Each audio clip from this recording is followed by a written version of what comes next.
Thanks for staying with us. Now, freelance investigative journalist Manasseh Azuri-Awuni has revealed that Talent Discovery Limited, a company incorporated in June 2017, has won a number of government contracts through restrictive tendering.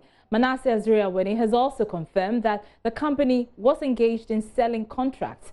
Undercover encounters with the general manager of the company, Thomas Amoah, revealed that the company was selling a 22.3 million city road contract to Kedra Enterprise, a fake company Manasseh used for the investigation. There's more in the following excerpt.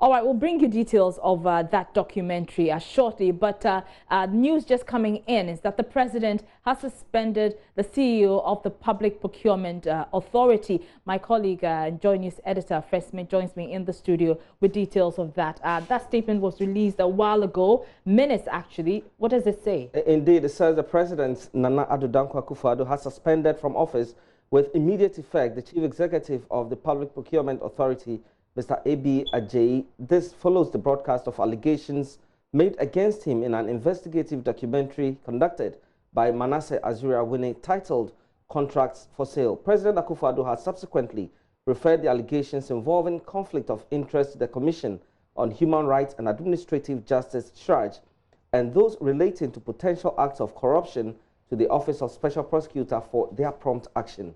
The president has also notified the chairperson of the board of the PPA to ensure that Mr. A.B. Ajayi hands over his office expeditiously to Mr. Frank Mante, the deputy chief executive of the PPA. It's signed by Eugene Ahen, who is director of communication at the Jubilee House. Okay, and Fred, I know that we have been doing some checks at the PPA itself, at the premises.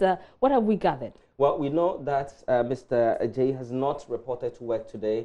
As at 10:30, he had not come to work. Usually, he's supposed to report to work at 9. Today, he did not do that. Okay, interesting. And we will be following up on that. But let's go back to this particular documentary by Manasseh Azuri-Awuni, Contracts for Sale.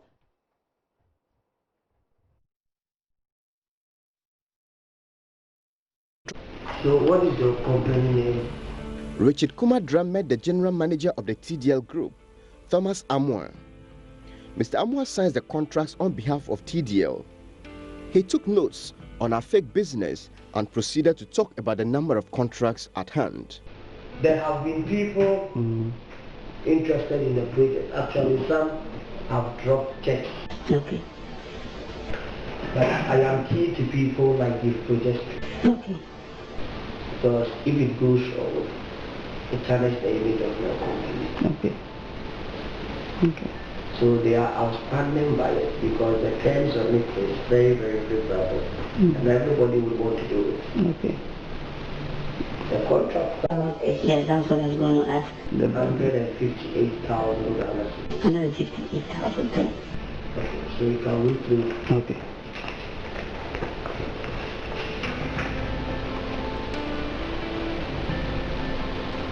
Okay. That's my report.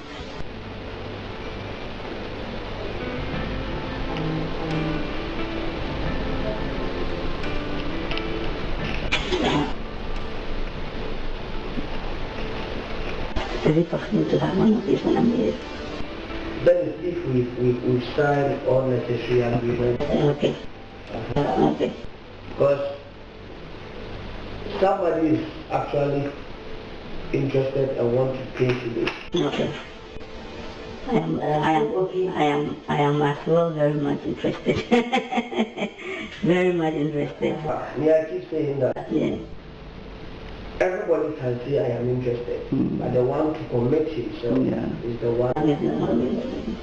He would not part with any documents until payment was made. He said there was a non-refundable registration fee of 5,000 cedis for any business wanting to do business with Talent Discovery Limited, but the registration could be waived if we were prepared to pay the full price of the contracts he was selling. For us, we have something we call suppliers and contractors registration form. Okay. Any contractor will engage in pay a fee of 5,000 cedis. Okay. to register with us. What happens is that when that amount is paid, anytime there is an award of projects, we open up to the supplier or contractor to hear from you if the supplier is interested. There are cases we can come into a negotiation on percentage-wise, and then even use the supplier's company details for a direct contract award. So that is what we do.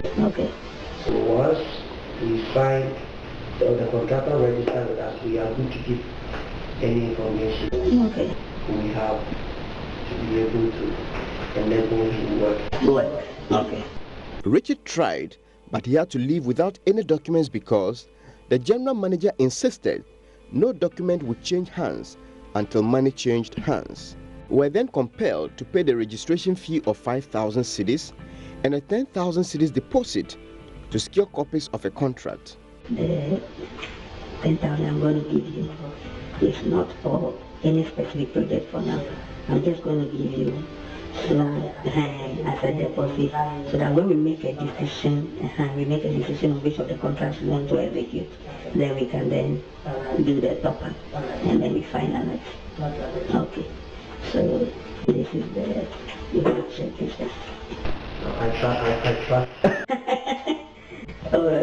We can. The general manager revised the terms of the contract he was initially selling for 30,000 cedis.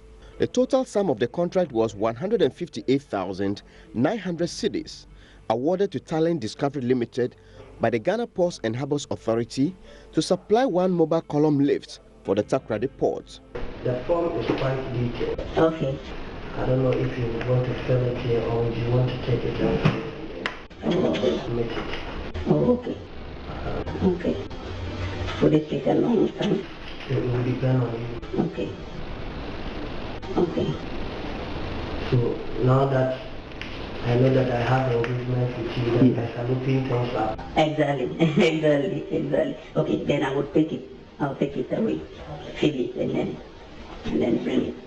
So, this project, it was awarded.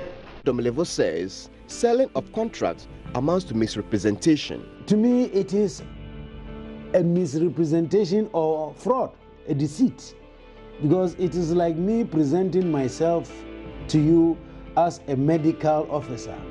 After you have given me the patient, I go and call a quack to come and do the job.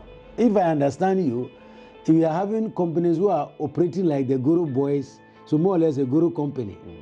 My goodness, God save this country. If that is what is happening, and I hope no public servant is involved, because if the people who are supposed to serve the public interest are also involved in this, then God save this country. When asked how TDL, a company that was found barely 2 years ago, was able to win so many government contracts, Thomas Amwa said the company had links to the top. He said with time, he could help Kedra Enterprise to win contracts directly from the government agencies. The ministries, departments and agencies have confirmed that the contracts being sold by Talent Discovery Limited are authentic contracts that have been awarded to the company. The company has contracts with the Ghana Water Company, Ghana Cocoa Board, and the Ghana Ports and Harbours Authority.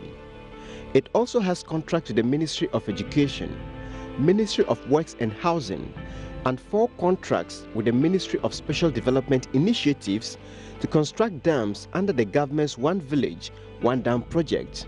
At the time of filing this report, Talent Discovery Limited was shortlisted for restricted tendering by the Bank of Ghana for the supply and installation of air purifiers.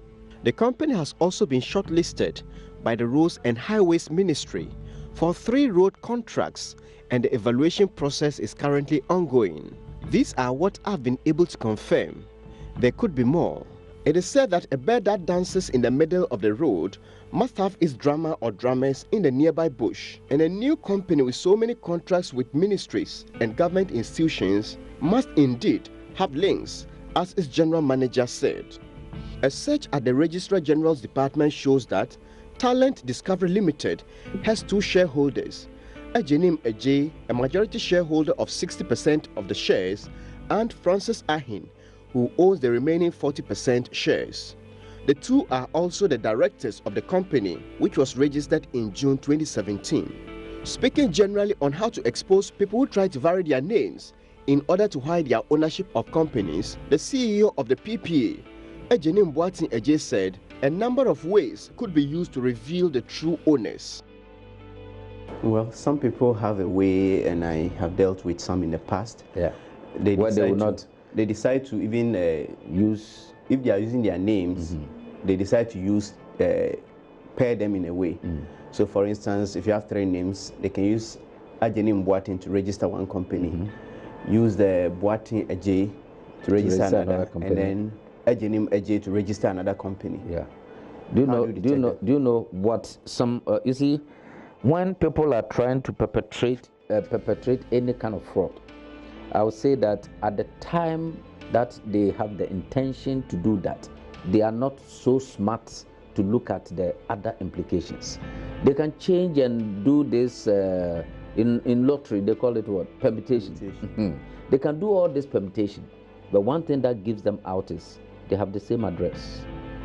Or you can locate one particular telephone number running through, you know, and it becomes so clear that yes, they tried to, you know, as it were, navigate and manipulate the system, but there is something that will always, you know, give them out by that kind of trailing, you know, and we have seen it several times. Wow. Sometimes it's not the name, it's telephone number. Sometimes it's not telephone number, it's address, location. Of the 2 directors and shareholders of Talent Discovery Limited, one of them pointed to the PPA CEO. The spelling of his Ejenim and Eje are the same as those on the registration documents, even though the registration of the company does not have his middle name or his initial.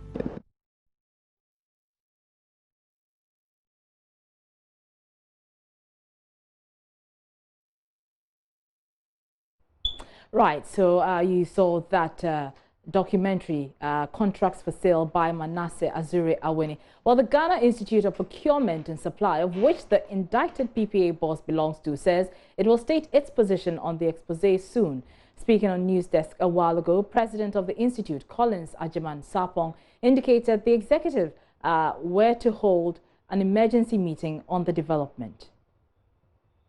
We've called an emergency meeting composed of the council members, the executives, and the governance committee members, that all of us are driving to the venue now.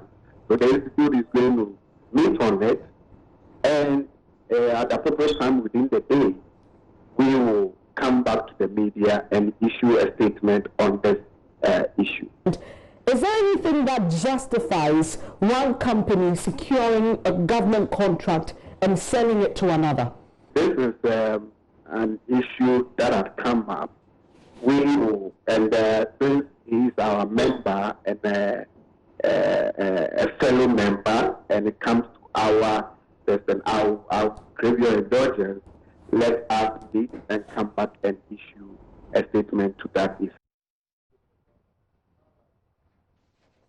Now, Senior Research Officer at the Ghana AntiCorruption Coalition, Bright Soul, says the latest expose emphasizes the need to do more practically to stemming corruption rather than formulation of laws. I read the text except on it, and a lot of the issues really are extremely worrying. I mean, this is not the way we should go, and as and when issues come, we need to deal with them one by one. I think what's important is to have decisive actions. That's the only way we can send some confidence into the system. Let people know that this is something that the state of Ghana is just about dealing with corruption anytime it happens. So what's really necessary right now is to have some decisive action following the... Because on some front, you see us passing certain legislation and putting certain policies in place, as it were, to address some of this.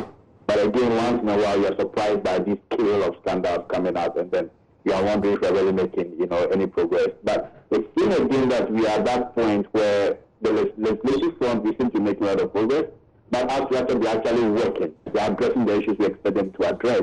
The standards, once again, as they come out, tell us that this part, the enforcement part, where the rules are supposed to basically prevent these things, that bit is still not got right as a country, and that's extremely worrying, because because we want to prevent things like this. That's why we designed the laws and policies in the first place. So again, you have things coming on this scale, it tells you we've still not got the laws right.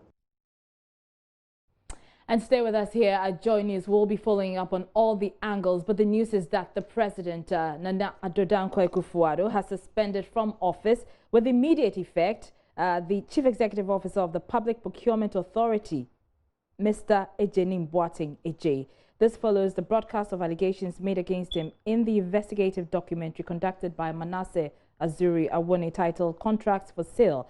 President Akufo-Addo has subsequently referred the allegations involving conflict of interest to the Commission on Human Rights and Administrative Justice and those relating to potential acts of corruption to the Office of Special Prosecutor for their prompt action. The President has also notified the chairperson of the board of the PPA to ensure that Mr. A.B. Eje hands over his office expeditiously to Frank Mante, the Deputy Chief Executive Officer of the PPA.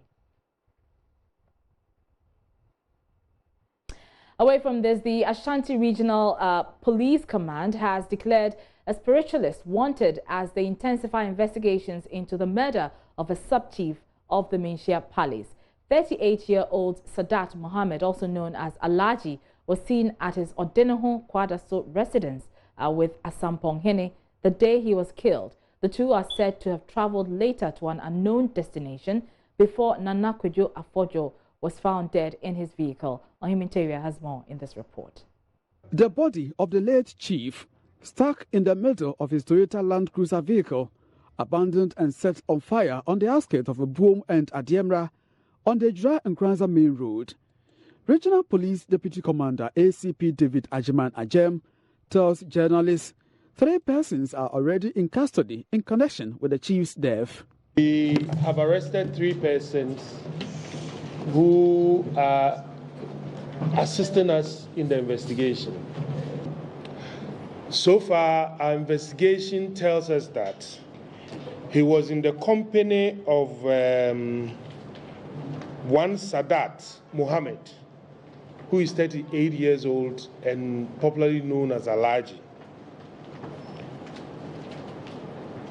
He was with Alaji at his residence in Kwadaso, and again, we have information that they had traveled together on that same day. According to ACP David Ajiman Ajem, the arrest of Sadat will put icing on the cake in investigations. So Alaji, also known as Sadat Mohammed, has been declared wanted by the Ashanti Regional Police Command. And so we entreat any person who knows this gentleman, his whereabouts, or has any information on him to kindly come to us. Alaji Sadat is the person who would put the icing on the cake for us. So he's the person we are, who has specific information on the incident, and we want to speak to him. We would use this medium to strongly advise all persons in the region that, and of course anywhere in Ghana, that it would be in their own interest, not to harbor this person, since harboring a criminal is a criminal offense in the statutes of this country. In a related development, police say they have arrested 4 people over the killing of a policeman stationed at Manson Kwanta in the Amansia West District. Corporal Bernard Entry was escorting a gold dealer when armed men shot him on Monday. ACP Ajem again. So far, police has arrested 4 persons, 2 males and 2 females, in connection with this investigations. And efforts are also underway to get some other persons who've been implicated in the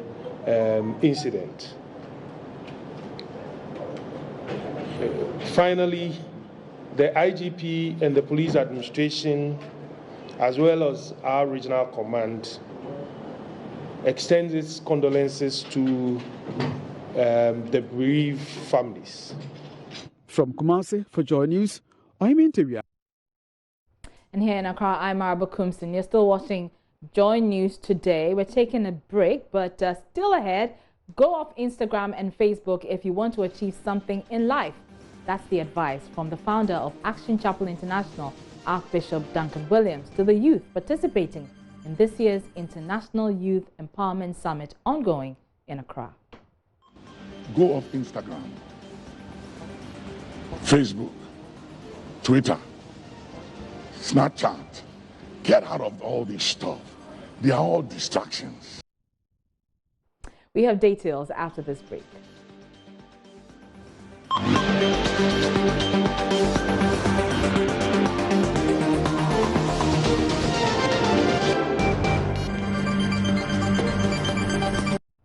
Now, founder of Action Chapel International, Archbishop Duncan Williams, has advised the youth against the abuse of social media, warning it may affect their ability to realize their dreams if not checked. The Archbishop, who was addressing participants at this year's International Youth Empowerment Summit in Accra, told his audience they should go off Instagram, Facebook, and others because they are a distraction to their dreams. I said, I tell my boys, my sons, I tell them, I said, listen, if you want to accomplish anything in life, go off Instagram, Facebook, Twitter, Snapchat. Get out of all this stuff. They are all distractions. I'm telling you. Those things, they are for old people, about 80, 90 years old, who have finished everything they want to do in life, that they have nothing to do. Then they stay there and they are chatting and checking things. But those of you of your age, you have no time for those things. You don't have time.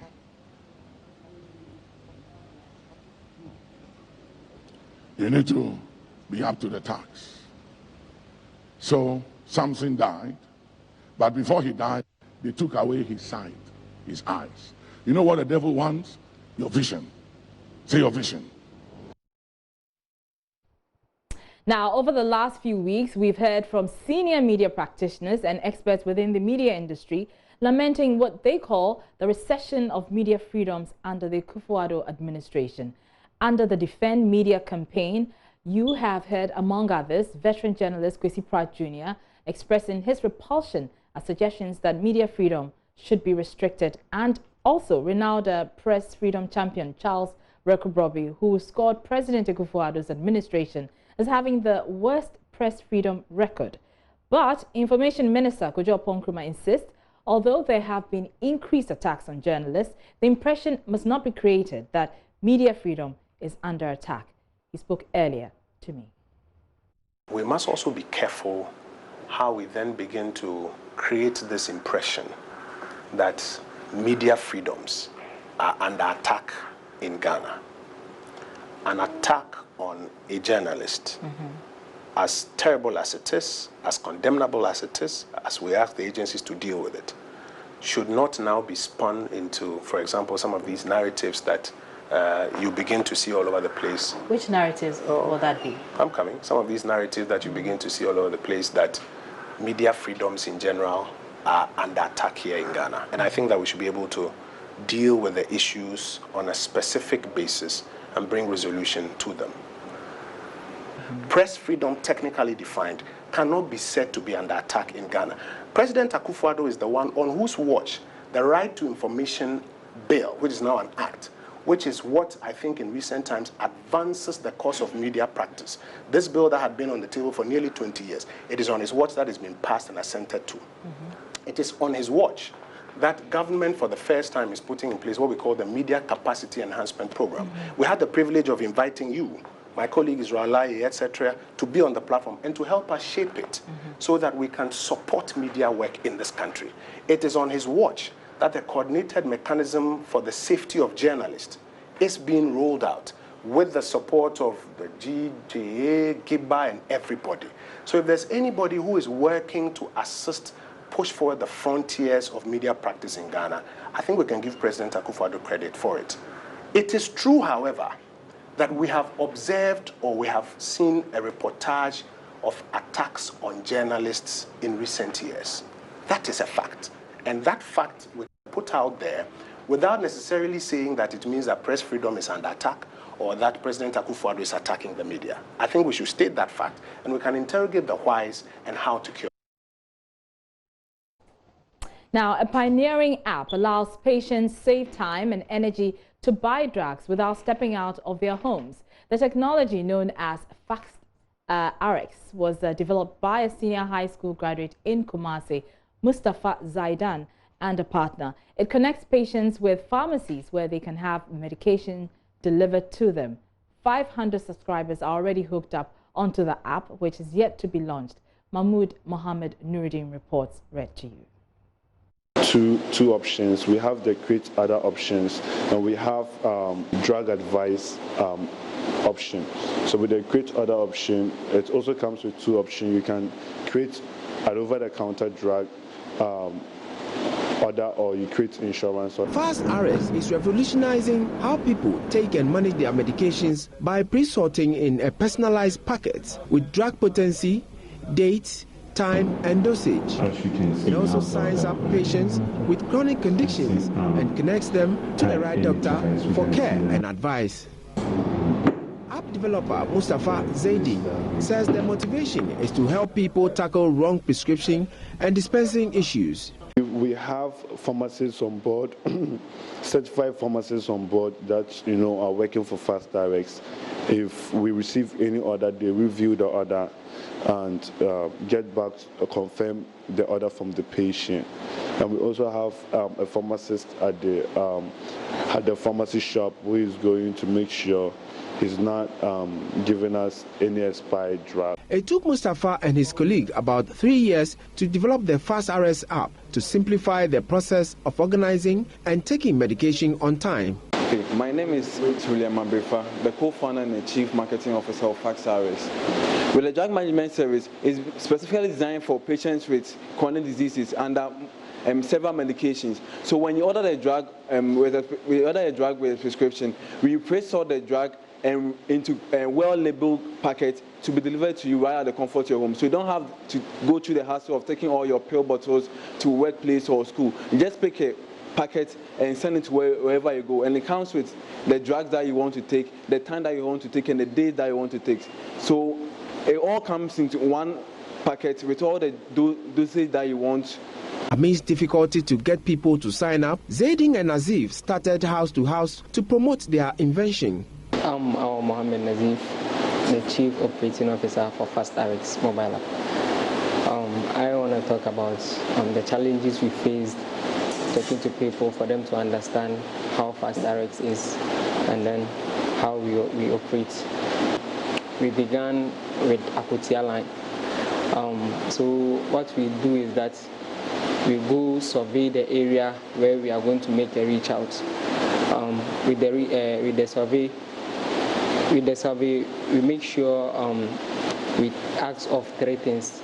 We ask whether how the people over there get access to their medications, and then we try to ask them about the cost of the drugs that they usually buy. They have served 530 patients since April. Mustafa says FastRx is meaningfully improving lives of clients, and they are looking forward to extending it to other parts of the country by next year. So we're currently serving 2 communities. We're currently serving Akwitia Lai, and we're also serving Abuabo. So you can either download our mobile app on Google Play Store, or you can give us a call, and our pharmacist would get back to you on whatever drug you want, you need. You download it to place an order. That's all. And there's also a slot for cost too as well. So watching Joy News today, we're taking another break, but this time business is coming up after the break, and as part of a rigorous campaign to make Accra Greener, the Accra Metropolitan Assembly is offering rebates and discounts to city developers who include green architecture in their building plans. Daryl Quo has more.